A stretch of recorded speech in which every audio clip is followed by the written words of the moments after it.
আসসালামু আলাইকুম। সবাই কেমন আছেন? আশা করছি সবাই ভালো আছেন। আলহামদুলিল্লাহ আমরা সবাই ভালো আছি। নতুন আরেকটি ভিডিও শুরু করতে যাচ্ছি। আশা করছি আপনাদের কাছে ভালো লাগবে। আমি অনেকদিন পর যে ঈদের ব্লগটা শেয়ার করছি। ঈদ চলে গিয়েছে, অনেকদিন হয়ে গিয়েছে। আসলে একটু ব্যস্ততা বা পরিবার সবকিছু মিলিয়ে দেখা যায় যে এডিট করব, ব্লগ দিব সব হয়ে ওঠে না। যাই হোক, একটু লেট করে ব্লগটা শেয়ার করলাম। তো এটা ছিল ঈদের দিন সকালবেলা। আমি যে সিরাতকে গোসল করিয়ে রেডি করিয়ে দিয়েছি। সবাই মাশাল্লাহ বলবেন।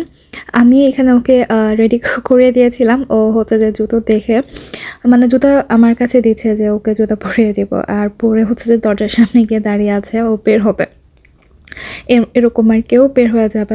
তো যাই হোক, ওকে কতক্ষণ ওর মানে চেষ্টা করছিলাম আর কি যে ওকে একটু ফটোশ্যুট করব, ও ছবি তুলব, কিন্তু কোনোভাবে কিছু হচ্ছিল না। তো এখানে যে নামাজ পড়ে সবাই চলে এসেছেন। সবাই বলতে কি আসলে আমরা তিনজন।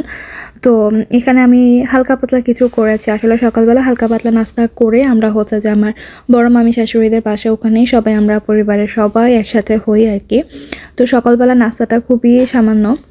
গরুর মাংস দিয়ে আলু রান্না করেছিলাম, তারপরে যে কুনাফা করেছি, আর মিষ্টি বানিয়েছিলাম, তারপর যে সেমাই, আর যে চালের রুটি। এই তো নাস্তা করে যে আমরা সবাই বড় মামিদের বাসায় চলে এসেছি। আর এইবারের আমাদের ঈদটা এত কি বলবো, মানে গিয়েছে মোটামুটি আর কি, সবাই একসাথে হতে পেরেছি। এটা ভালো লেগেছে। তার থেকে যে যদি দিনটা আরও বেশি সুন্দর হতো, রোদ উজ্জ্বল একটা দিন থাকতো, আরও বেশি ভালো লাগতো। সকাল থেকে স্নো, বৃষ্টি, মেঘলা এরকমই দিন যাচ্ছিল। বাইরে তো বের হওয়াই সম্ভব না, কোনো ছবিও মানে কিছুই তোলা সম্ভব না, কারণ বাইরের অবস্থা খুবই খারাপ। বাসার ভিতরে আমরা সবাই যা আর কি।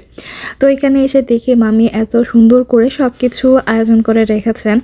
আমার ননদরা ওরা তো যে সব কিছু ডেকোরেট করেছে, তারপর এই যে খাবার দাবার এগুলো সব কিছু সাজিয়েছে। মাশাআল্লাহ, ওনারাও যে মামিকে খুব পরিমাণে হেল্প করেন। সবাই মিলেমিশে আর কি একসাথে।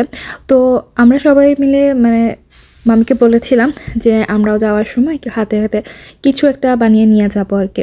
তো আমি যে মিল্ক কেক বানিয়ে নিয়ে এসেছিলাম, মানে এক একজন এক একটা আর কি বানিয়ে নিয়ে এসেছে।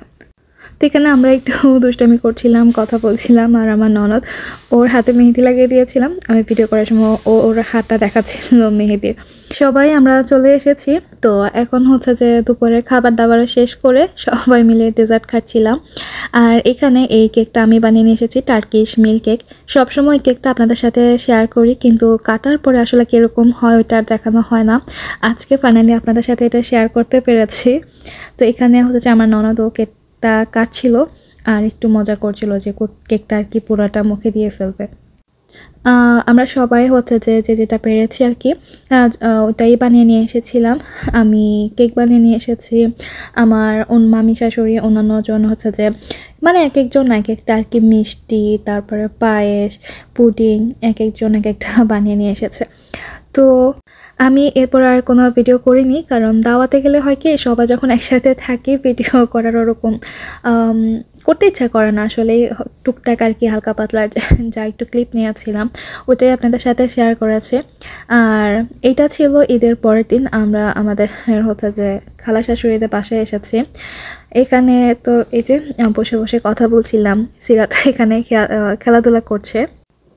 ও যে আমার খালা শাশুড়ির মেয়ে আয়শা আফিজা, ওদেরকে দেখলে সিরাত খুবই খুশি হয়ে যায়। ওরাও খুবই পরিমাণে যে সিরাতের সাথে খেলাধুলা করে। ওরাও বাচ্চা, সিরাতও বাচ্চা।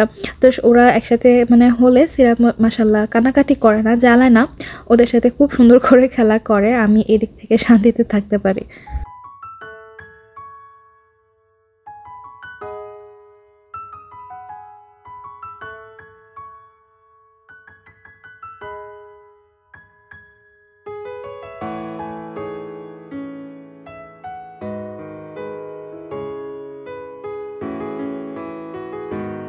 এটা ছিল অন্য আরেকটা দিন। আমরা একটা রেস্টুরেন্টে এসেছি, সারাই রেস্টুরেন্ট। এটা একটা টার্কিশ রেস্টুরেন্ট।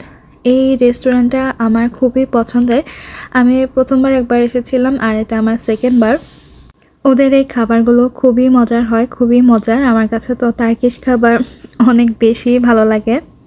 তো এখানে আমরা অনেক কিছুই মোটামুটি নিয়েছিলাম, চিকেন, তারপর যে ল্যাম্ব চপ, ওদের টার্কিশ যে একটা রাইস থাকে, রাইস, এই তো টুকটাক আর কি অনেক কিছুই। তারপর চিকেন উইংসটাও অনেক বেশি মজা ছিল। সব কিছুই খুবই ভালো ছিল, আমার কাছে তো খুবই ভালো লেগেছে। খাওয়ার পরে এখানে আমরা কুনাফা অর্ডার করেছিলাম, কুনাফাটাও চলে এসেছে। আর এই কুনাফাটার কথা তো আর কি বলবো, খুবই টেস্টি, খুবই মজার। গরম গরম কুনাফা খুবই মজা লাগে, একদম চিজ ভিতরে খুবই। আর কুনাফাটা খুবই গরম ছিল, অনেক চিজ ছিল, তো যার কারণে খেতে আরও বেশি ভালো লেগেছে। আর সাথে ওরা চা দিয়েছে। আমি চাটা এত বেশি খাই না, কারণ খেতে হলে দেখা যায় যে লবণ চিনি এগুলো মিক্স করে আমার খেতে হয়, আমি এভাবে মানে খালি খেতে পারি না। তো সবাই খেয়েছে কিন্তু আমি আর খাইনি। তো বাসায় চলে এসেছিলাম। বাসায় আসার পথে এখান থেকে হচ্ছে যে চিজ কেক একটা দোকান আছে, কেক শপ আর কি। কেক শপটার মধ্যে আমার মানে চিজ কেকটা আমার সবচেয়ে বেশি ভালো লাগে, পিস্তাশিও চিজ কেক। তো এখানে আরও ফ্লেভার আছে, যেমন হচ্ছে যে কিন্ডার যে একটা চকলেট থাকে ওই ফ্লেভারের চিজ কেক, তারপর হচ্ছে যে আরও কি বলে বিস্কফ চিজ কেক, এই তো এরকম। আর ওদের প্যাকে মানে কেকের যে কাপটা আর কি, এটা দেখতেও কিন্তু অনেক বেশি সুন্দর, খেতে তো আরও বেশি ভালো লাগে। এটা হচ্ছে যে একটা দুটা তিনটা মানে আলাদা আলাদাও অর্ডার করা যায় আর কি, নেওয়াও যায়। আমরা হচ্ছে যে 5টা একসাথে কাপ আর কি নিয়ে এসেছি, কারণ খাওয়া হয়, ভালোই লাগে খেতে। আজকের এই ঈদের ব্লগটি ছিল এতটুকুই। সবাই ভালো থাকবেন, আল্লাহ হাফেজ।